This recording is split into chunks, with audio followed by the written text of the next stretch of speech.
महात्मा बुद्ध और एक शिष्य की कहानी। एक लड़का बहुत चतुर था। उसने बहुत सी कलाएं सीखी। उसे तीर चलाना आ गया, वह नाव खेलने लगा और बढ़िया से बढ़िया मकान बनाना सीख गया। उसके बाद वह घर लौटा।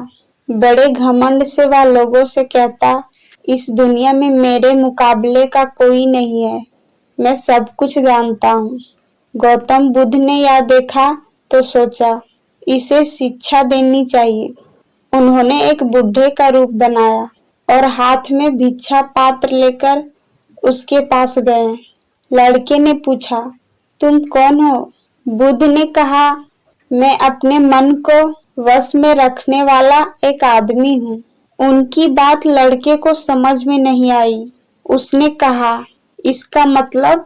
बुद्ध बोले, कोई आदमी तीर चलाना जानता है, कोई नाव खेलना जानता है, कोई घर बनाना जानता है, लेकिन ज्ञानी आदमी अपने ऊपर शासन करना जानता है।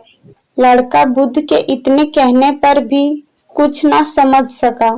उसने फिर पूछा, अपने ऊपर शासन करना क्या होता है? बुद्ध ने कहा, अगर कोई उसकी प्रशंसा करे तो वह खुशी से नहीं फूलता, निंदा करे तो दुखी नहीं होता। इस तरह उसका मन उसके वश में रहता है। ऐसा आदमी किसी चीज या हुनर का अभिमान नहीं करता। बुद्ध की बात का उस लड़के पर ऐसा असर हुआ कि उस दिन से उसने डींग हाँकना बंद कर दिया। साधना के मार्ग को सभी धर्मों में दुष्कर माना गया है।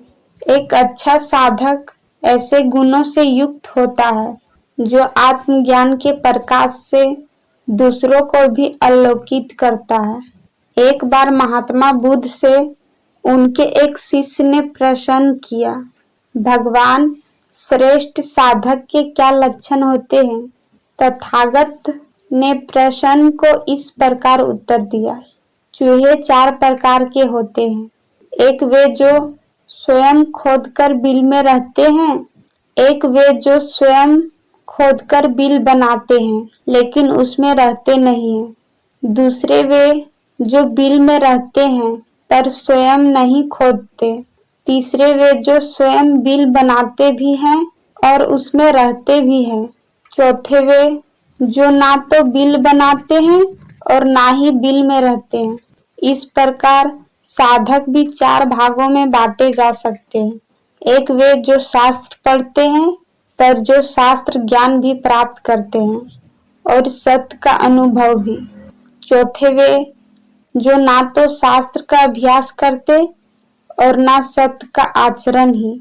अब तू ही निर्णय करो कि श्रेष्ठ साधक कौन है। महाभारत में बताया गया है कि भीष्म पितामह को इच्छा मृत्यु का वरदान प्राप्त था, अर्थात वे स्वयं जब तक मृत्यु का आवाहन न करे काल उसके पास भी नहीं फटक सकता। इसी तरह अमरता को लेकर अनेक कथाएं प्रचलित है। महात्मा बुद्ध अपने शिष्यों के साथ भिक्षटन पर जा रहे थे। रास्ते में शिष्यों ने एक पौधे की तरफ इशारा करते हुए पूछा, भंते, इसकी उम्र क्या है? बुद्ध ने बताया कि यह अमर वृक्ष है, इसकी उम्र अंतहीन है।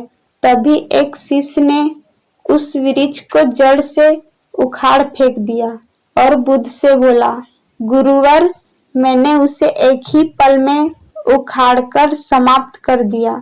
बुद्ध मुस्कुराए और निःशब्द आगे बढ़ गए। महीनों बाद जब चतुर्मास बिताकर वे उसी रास्ते से लौटे तो सभी ने उस पौधे को हरा भरा देखा। वृक्ष को उखाड़ने वाले शिष्य ने पूछा, तथागत, आपको इस पौधे की अनश्वरता का कैसे पता चला? बुद्ध ने उत्तर दिया, मैं इस नन्हे से पौधे की अनंत जिजीविषा को जानता था। यह जीवन और अमरता की पहली शर्त है। जिसमें यह भावना है वही जीवन को दीर्घ बना सकता है।